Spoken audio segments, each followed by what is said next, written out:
Au nom du Père et du Fils et du Saint-Esprit, ainsi soit-il. Notre Père qui êtes aux cieux, que votre nom soit sanctifié, que votre règne arrive, que votre volonté soit faite sur la terre comme au ciel. Donnez-nous aujourd'hui notre pain de chaque jour. Pardonnez-nous nos offenses, comme nous pardonnons à ceux qui nous ont offensés. Et ne nous laissez pas succomber à la tentation, mais délivrez-nous du mal, ainsi soit-il. Saint Pie-X, au nom du Père et du Fils et du Saint-Esprit, ainsi soit-il. Alors, nous abordons aujourd'hui la première encyclique de Saint Pie-X, du 4 octobre 1903, et Supremi Apostolatus. C'est une lettre encyclique sur le manque de doctrine et le devoir de la faire connaître.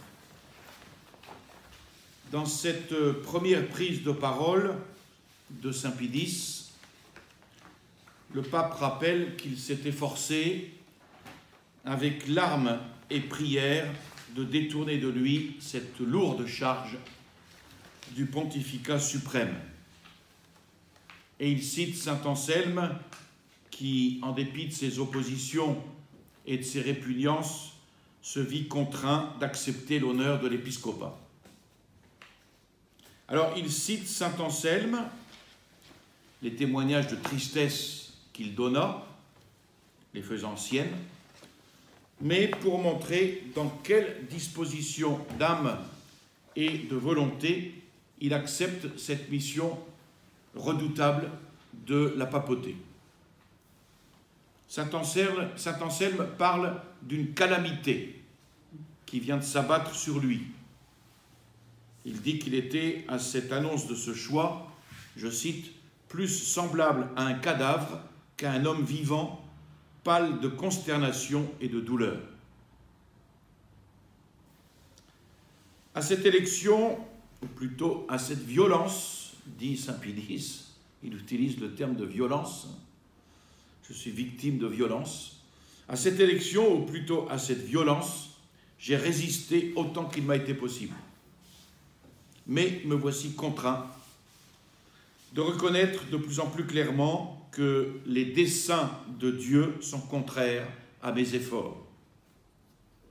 Je ne vois d'autre détermination à prendre que celle de renoncer à mon sens propre, à ma volonté, et d'en m'en remettre totalement, entièrement au jugement et à la volonté de Dieu. Et nous ajoutons, grâce à Dieu, qu'il est accepté. Saint Pie-X commence par affirmer qu'il ne manquait pas de sérieux motifs, nombreux et sérieux motifs, de se dérober à ce fardeau. Il exprime donc son émotion à succéder à Léon XIII, qui régna 26 ans, et de ce pontificat de Léon XIII, il souligne un gouvernement exercé avec une sagesse consommée, une vigueur d'esprit et des vertus insignes, l'admiration qu'il imposa à ses adversaires et l'éclat de ses œuvres. Et ensuite, il exprime, je cite, une sorte de terreur à considérer les conditions funestes de l'humanité à l'heure présente. En effet, il prend à sa charge le pontificat suprême à un moment où les conditions de l'humanité sont funestes. Quelles sont ces conditions? La maladie si profonde et si grave qui travaille la société humaine, qui s'aggrave, qui la ronge jusqu'au moelle, qui l'entraîne à sa ruine, à savoir, à l'égard de Dieu, l'abandon et l'apostasie. Voilà la maladie profonde et grave qui ronge la société à son époque, l'abandon et l'apostasie. Que dirait-il aujourd'hui? Alors, conscient de sa faiblesse, redoutant une œuvre qui va être hérissée de difficultés et qui pourtant n'admet pas de délai, Saint Pie-X veut remédier à cette situation. Et c'est là sa fameuse phrase « Omnia instaurare in Christo ». Tout instauré dans le Christ, instaurer toute chose dans le Christ. Donc malgré cette faiblesse dont il est conscient, Saint Pie X veut puiser le courage, non pas en lui-même, mais dans cette expression de Saint Paul, en celui qui nous fortifie. Je puis tout, disait Saint Paul, en celui qui me fortifie. S'il avait dit « je puis tout, point », ça aurait été de la fameuse présomption. Non, en celui qui me fortifie. Soutenu de la force divine, il déclare à la suite de Saint Paul « Notre but unique dans l'exercice du suprême pontificat, donc notre but unique, est de tout instaurer dans le Christ, afin que le Christ soit tout et en tout. » Alors, Saint Pie X prévient les vaines tentatives. Lesquelles? Il s'en trouvera, dit-il, sans doute, qui, appliquant aux choses divines la courte mesure des choses humaines, chercheront à scruter nos pensées intimes et à les tourner à leur vue terrestre et à leurs intérêts de parti. Alors là, Saint Pie X affirme qu'il ne sera et qui ne sera rien autre, avec le secours divin, que le ministre de Dieu revêtu de son autorité. Les intérêts divins sont ses intérêts. Quelle est sa résolution inébranlable? Consacrer aux intérêts de Dieu ses forces et sa vie. C'est pourquoi la devise qui traduit le fond de l'âme de Saint Pie X, il la donne lui-même, et elle est unique, instaurer toute chose dans le Christ. Certains ont traduit par restaurer. Je pense que instaurare, c'est instaurer toute chose dans le Christ, même si il faut restaurer beaucoup de choses. Alors, Saint Pie X veut entreprendre et poursuivre cette grande œuvre. Et ce qui lui donne l'ardeur pour cela, c'est qu'il compte sur les évêques pour être ses auxiliaires, convaincus qu'eux aussi sont informés et préoccupés en face de cette maladie dont il a parlé, en face de la guerre impie qui a été soulevée et qui se poursuit partout contre Dieu. Il y a un rejet total de tout respect de Dieu dans la plupart des nations et des peuples. C'est ce qu'il constate. Il y a des habitudes de vie, privées comme publiques, où nul n'est tenu compte de la souveraineté de Dieu. Et pire encore, tous les efforts et quantités d'artifices sont déployés pour abolir entièrement le souvenir de Dieu et jusqu'à sa notion. Donc on est en 1903, n'oublions pas qu'en France, 2 ans après, c'est la séparation de l'Église et de l'État. Ça vous donne l'idée de la situation, au moins pour la France. Qui pèse ces choses, ajoute-t-il, a droit de craindre qu'une telle perversion des esprits, donc le fait de tout faire pour l'abolition du souvenir de Dieu et jusqu'à la notion de Dieu, qui pèse ces choses a droit de craindre qu'une telle perversion des esprits ne soit le commencement des maux annoncés pour la fin des temps, et comme leur prise de contact avec la terre, et que véritablement le fils de perdition dont parle l'apôtre n'ait déjà fait son avènement parmi nous. On se rue partout à l'attaque de la religion avec grande audace et grande rage. On bat en brèche les dogmes de la foi. On tend d'un effort obstiné à anéantir tout rapport de l'homme avec la divinité. On retrouve ce qu'il dira dans Pascendi, cet égocentrisme où tout est centré sur l'homme et non plus sur Dieu. On tend d'un effort obstiné à anéantir tout rapport de l'homme avec la divinité. En revanche, et c'est là le caractère propre de l'Antéchrist, l'homme, avec une témérité sans nom, a usurpé la place du Créateur, en s'élevant au-dessus de tout ce qui porte le nom de Dieu. On peut voir ici une référence très nette à la démocratie, la souveraineté du peuple contre la souveraineté de Dieu. Et c'est à tel point que, impuissant à éteindre en soi la notion de Dieu, il secoue cependant le joug de sa majesté.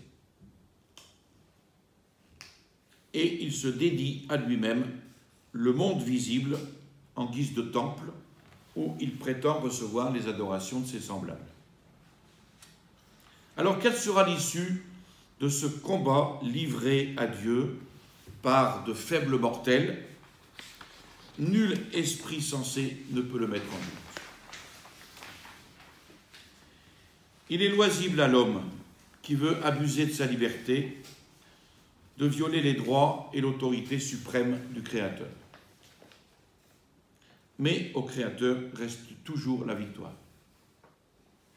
C'est toujours ça, notre grande espérance. D'ailleurs, c'est quand l'homme se dresse plus audacieux dans l'espoir du triomphe que plane davantage sur lui la ruine. Et c'est ce qu'on trouve d'ailleurs dans les Saintes Écritures. Il ferme les yeux sur les péchés des hommes, comme oublieux de sa puissance et de sa majesté, mais bientôt, après ce semblant de recul, se réveillant ainsi qu'un homme dont l'ivresse a grandi la force, il brise la tête de ses ennemis, afin que tous sachent que le roi de toute la terre, c'est Dieu, et que les peuples comprennent qu'ils ne sont que des hommes. Alors, même si nous croyons à cela, et même si nous l'attendons, cette victoire, une telle confiance ne nous dispense pas, pour ce qui dépend de nous, évidemment, de hâter l'œuvre de Dieu. Non seulement par la prière, mais encore, et c'est ce qui importe le plus, dit saint Pie, il insiste, par la parole et les œuvres. Au grand jour, dit-il, en affirmant, en revendiquant pour Dieu la plénitude de son domaine, sur les hommes et sur toute créature. Donc, hâter l'œuvre de Dieu par la prière, mais encore, et c'est ce qui importe le plus, par la parole et par les œuvres. De sorte que ces droits, les droits de Dieu et son pouvoir de commander sont reconnus par tous et respectés dans la pratique. Alors, où trouver la paix? Accomplir les devoirs dont il nous parle ici, c'est non seulement obéir aux lois de la nature, mais aussi c'est travailler à l'avantage du genre humain. Or, on est saisi de crainte, saisi de tristesse, alors qu'on exalte à juste propos, à juste titre, les progrès de la civilisation. On est saisi de crainte et de tristesse au spectacle de l'acharnement des uns contre les autres. Le désir de paix est pourtant dans tous les cœurs. Mais insensé est celui qui la cherche en dehors de Dieu. Car chasser Dieu, c'est bannir la justice. Et la justice écartée, toute espérance de paix devient une chimère. La paix est œuvre de la justice. C'est ce qu'on trouve dans le prophète Isaïe. Alors, on trouve un grand nombre qui, poussés par l'amour de la paix, qui est la tranquillité de l'ordre, vont s'associer et vont se grouper pour former ce qu'ils appellent le parti de l'ordre. Vaines espérances, peine perdue, dit saint Pie. Il n'y a qu'un parti d'ordre capable de rétablir la tranquillité au milieu de la perturbation des choses, le parti de Dieu. C'est celui-là qu'il nous faut promouvoir. C'est à lui seul qu'il nous faut amener le plus d'adhérents possible si nous avons à cœur la sécurité publique. Donc, le retour des nations au respect de la majesté et de la souveraineté divine, même avec tous nos efforts, n'adviendra que par Jésus-Christ. Donc ça, c'est une grande leçon de politique que fait saint Pilice ici. C'est une grande leçon de politique. Comme l'affirme saint Paul aux Corinthiens, personne ne peut poser d'autre fondement que celui qui a été posé et qui est le Christ Jésus. Donc, tout instaurer dans le Christ, tout restaurer dans le Christ, et ramener les hommes à l'obéissance divine, c'est une seule et même chose. C'est pourquoi le but des efforts de saint Pilice, c'est de ramener le genre humain à l'empire du Christ. Et cela fait, l'homme se trouvera par là même ramené à Dieu. Donc ramener le genre humain à l'empire du Christ, et par ce fait-là, il se trouvera ramené à Dieu. Non pas en un Dieu inerte et insoucieux des choses humaines, comme celui des matérialistes, mais un Dieu vivant et vrai, c'est-à-dire en trois personnes, dans l'unité de nature, un Dieu auteur du monde, un Dieu étendant à toute chose son infinie providence, un Dieu législateur très juste, punissant les coupables et récompensant les autres de leur vertu. Or, la voie qui donne accès auprès de Jésus-Christ, c'est l'Église. L'Église qui, selon saint Jean Chrysostome, qu'il cite, est notre espérance, notre salut, notre refuge. C'est pour cela que Jésus-Christ l'a établie, après l'avoir acquise au prix de son sang. C'est pour cela aussi qu'il lui a confié sa doctrine et les préceptes de sa loi, lui prodiguant en même temps les trésors de la grâce divine pour la sanctification et le salut des hommes. Ensuite, le pape rappelle l'œuvre qui lui est confiée. Ramener les sociétés humaines qui se sont égarées loin de la sagesse du Christ, les ramener au Christ, mais les ramener à l'obéissance de l'Église. Et l'Église, à son tour, les soumettra au Christ et le Christ à Dieu. Et ainsi, avec la grâce de Dieu, l'iniquité fera place à la justice. Évidemment, un tel résultat n'est possible qu'au prix du déracinement de la substitution de l'homme à Dieu. On revient toujours à la même chose. Il faut déraciner cette substitution de l'homme à Dieu. L'homme qui se substitue à Dieu. Comment? Comment opérer ce déracinement? En rétablissant les lois très saintes et les conseils de l'Évangile. En proclamant hautement les vérités enseignées par l'Église sur la sainteté du mariage, sur l'éducation de l'enfance, sur la possession et l'usage des biens temporels, sur les devoirs de ceux qui administrent la chose publique, et puis en rétablissant le juste équilibre entre les diverses classes de la société selon les lois et les institutions chrétiennes.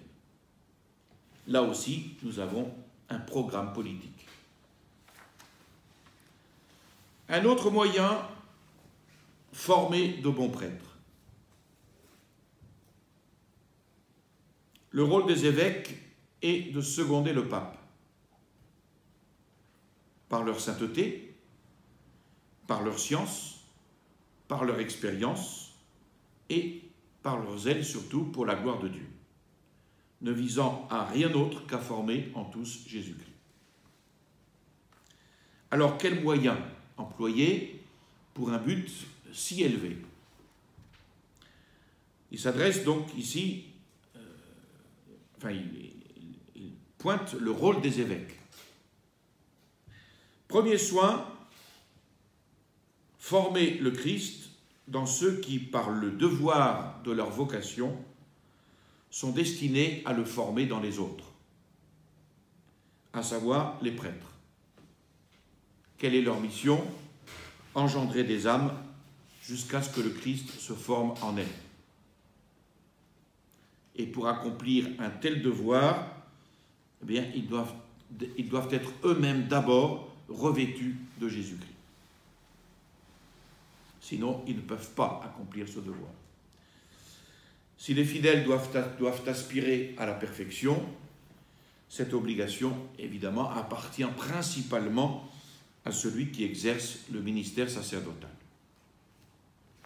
Il est appelé pour cela un autre Christ, non seulement parce qu'il participe au pouvoir de Jésus-Christ, mais parce qu'il doit imiter ses œuvres et par là reproduire en soi son image. D'où la grande sollicitude que les évêques doivent à la formation du clergé, à la sainteté, et donc sur le zèle apporté envers les séminaires.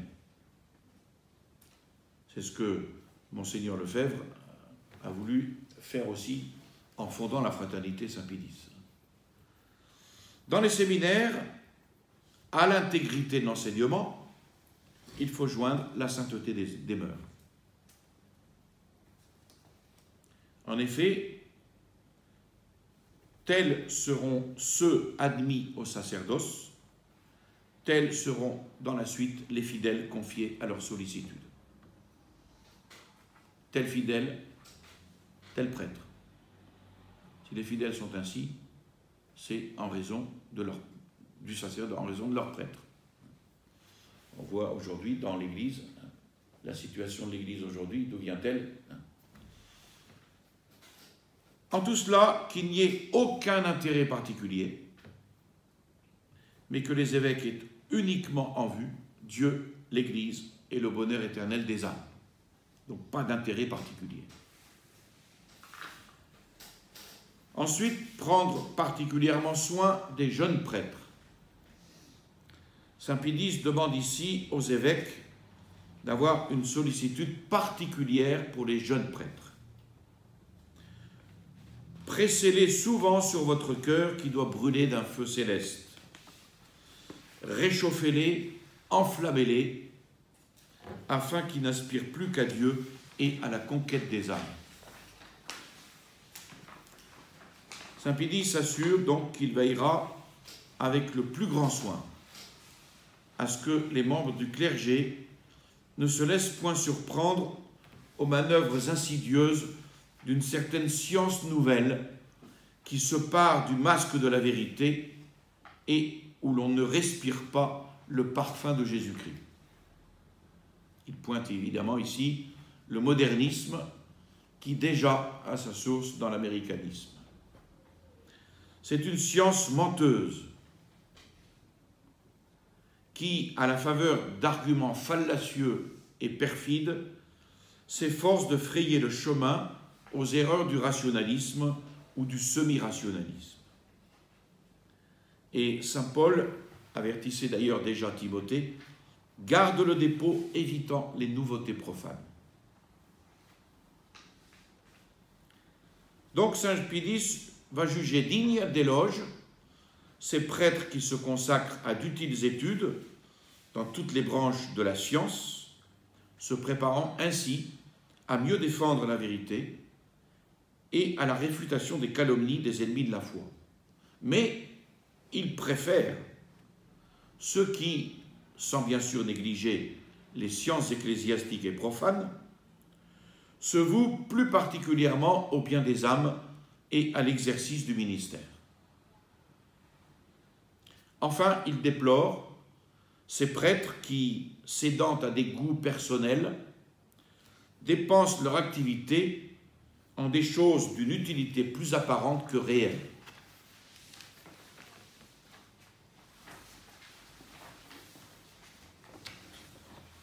Et il analyse le manque de doctrine et en même temps le fait d'enseigner avec charité. L'homme a pour guide la raison et la liberté. Le principal moyen de rendre à Dieu son empire sur les âmes est donc l'enseignement religieux. Or, on constate que parmi ceux qui sont hostiles à Jésus-Christ et qui prennent en horreur l'Église et l'Évangile, ils le sont plus par ignorance que par malice. Et on constate cela, d'une part, non seulement dans le peuple et au sein des classes les plus humbles, que leur condition même rend plus accessible à l'horreur, mais jusque dans les classes élevées et chez ceux-là même qui possèdent par ailleurs une instruction peu commune. D'où, en beaucoup, chez beaucoup, le dépérissement de la foi. Parce que ce ne sont pas tant les progrès de la science qui l'étouffent, mais bien plutôt l'ignorance. Et là où l'ignorance est plus grande, l'incrédulité fait de plus grands ravages. Vous citiez tout à l'heure ces Mormons, c'est le cas. Ignorance qui cause des ravages. Et c'est pour cela que notre Seigneur a donné aux apôtres le précepte d'aller enseigner toutes les nations. Mais attention, pour que ce zèle à enseigner produise les fruits espérés, pour que ce zèle serve à former en tous le Christ, rien n'est plus efficace que la charité. En vain, dit saint Pédis, en vain espérerait-on attirer les âmes à Dieu par un zèle empreint d'amertume. Reprocher durement les erreurs, reprendre les vices avec âpreté, cause souvent plus de dommages que de profit. Il dit souvent. Quand saint Paul dit à Timothée, accuse, supplie, reprend, il ajoute en toute patience. On a évidemment l'exemple de notre Seigneur sur ce point. Venez à moi, vous tous qui souffrez et gémissez sous le fardeau, et je vous soulagerai. C'est-à-dire les infirmes, les opprimés, qui n'étaient autres que les esclaves de l'erreur et du péché. Et on trouve dans notre Seigneur cette mansuétude, cette tendresse, cette compassion envers tous les malheureux. On trouve une charité patiente, bénigne, qui va au-devant des adversaires et des persécuteurs, mais sans laisser d'affirmer la vérité. Peut-être se montrent-ils pires qu'ils ne sont, ajoute saint Pédis. Le contact avec les autres, les préjugés, l'influence des doctrines et des exemples, le respect humain, conseiller funeste, les ont engagés dans le parti de l'impiété. Mais au fond, leur volonté n'est pas aussi dépravée qu'ils se plaisent à le faire croire. Pourquoi, écrit-il, pourquoi ne pas espérer que la flamme de la charité dissipe enfin les ténèbres de leurs âmes et y fasse régner avec la lumière la paix de Dieu? Le fruit du travail se fera attendre, on n'a pas tout de suite, mais la charité ne se lasse pas. Et il est certain que Dieu mesure ses récompenses, non pas au résultat, mais à la bonne volonté. Alors, ensuite, il insiste sur ce devoir irremplaçable des évêques. Dieu a recommandé à chacun le soin du prochain. Ce sont donc ceux qui sont revêtus du sacerdoce et tous les fidèles, sans exception, qui doivent se dévouer aux intérêts de Dieu et des âmes. Non au gré de ses vues et des tendances, mais toujours sous la direction et selon la volonté des évêques. Parce que le droit de commander, le droit d'enseigner, le droit de diriger n'appartient qu'aux évêques. Et donc Saint Pie va approuver et va bénir les catholiques qui s'associent dans des buts divers, mais toujours pour le bien de la religion. Et il entend que ces associations aient pour premier et principal objet de faire que ceux qui s'y enrôlent accomplissent fidèlement les devoirs de la vie chrétienne. Parce qu'il importe peu d'agiter subtilement de multiples questions, il importe peu de discuter, de disserter avec éloquence sur les droits et les devoirs si tout cela n'aboutit à l'action. C'est du blabla. L'action, voilà ce que réclament les temps présents. Mais évidemment, une action qui suppose, il l'a dit avant, qui suppose l'accomplissement fidèle des devoirs de la vie chrétienne. L'action, voilà ce que réclament les temps présents, mais une action qui, pour éviter de devenir activisme, une action qui se porte sans réserve à l'observation intégrale et scrupuleuse des lois divines et des prescriptions de l'Église, une action qui se porte sans réserve à la profession ouverte et hardie de la religion, et une action qui se porte sans réserve à l'exercice de la charité sous toutes ses formes, sans nul retour sur soi-même, ni sur ses avantages terrestres. Alors, pour ébranler les âmes, pour les entraîner, les exemples de tant de soldats du Christ sont plus efficaces qu'une multiplicité de paroles et qu'une subtilité des discussions. Donc, c'est-à-dire l'exemple de la vie chrétienne. Et c'est ainsi que l'on verra des multitudes d'hommes fouler aux pieds le respect humain, se dégager de tout préjugé et de toute hésitation et adhérer au Christ. Et puis promouvoir ensuite à leur tour sa connaissance, la connaissance du Christ, son amour qui est un gage de vraie et de solide félicité. Alors le jour, dit-il, où dans chaque cité, tout ce qui constitue la vie chrétienne, c'est-à-dire le respect des choses saintes et les sacrements fréquentés, le jour où dans chaque cité, tout cela sera remis en honneur, il ne manquera plus rien pour contempler la restauration de toutes les choses dans le Christ.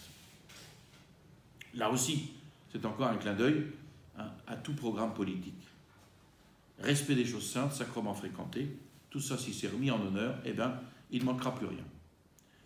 Les intérêts temporels, la prospérité publique s'en ressentiront heureusement.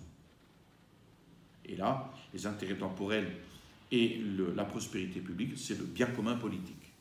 Eh bien, tout cela s'en ressentira heureusement. De quelle manière? Eh bien, une fois ces résultats obtenus, les nobles et les riches sauront être justes et charitables à l'égard des petits. Les petits supporteront dans la paix et la patience les privations de leurs conditions peu fortunées, donc pas de lutte de classe. Les citoyens obéiront non plus à l'arbitraire d'un homme, d'un gouvernant, mais aux lois, et tous regarderont comme un devoir le respect et l'amour envers ceux qui gouvernent et dont le pouvoir ne vient que de Dieu. Et donc, tout cela amènera la paix civile. Dès lors, il sera manifeste à tous que l'Église, telle qu'elle fut instituée par Jésus-Christ, doit jouir d'une pleine et entière liberté, ça c'est une condition, et n'être soumise à aucune domination humaine, et que le pape, en revendiquant cette liberté, non seulement sauvegarde les droits sacrés de la religion, mais pourvoit aussi au bien commun et à la sécurité des peuples. Et il termine par une exhortation finale. Le pape compte exclusivement sur la miséricorde de Dieu pour hâter cette rénovation du genre humain en Jésus-Christ. Et il recourt à la dévotion à Notre-Dame, et il confirme les ordonnances de son prédécesseur qui consacra le mois d'octobre à la Très Sainte Vierge Marie et prescrivit dans toutes les églises la récitation publique du Saint-Rosaire. Et c'est d'ailleurs bien pour ça que la deuxième encyclique de son pontificat va être consacrée à la Très Sainte Vierge Marie, comme nous verrons la prochaine fois. Cette encyclique, elle est courte, mais tout le programme de la paix politique, de la paix des nations, est inclus là-dedans. Pour moi, c'est un chef-d'œuvre. Voilà. Je vous salue Marie, pleine de grâce, le Seigneur est avec vous. Vous êtes bénie entre toutes les femmes, et Jésus, le fruit de vos entrailles, est béni. Sainte Marie, Mère de Dieu, priez pour nous pauvres pécheurs, maintenant et à l'heure de notre mort, ainsi soit-il. Au nom du Père et du Fils et du Saint-Esprit, ainsi soit-il.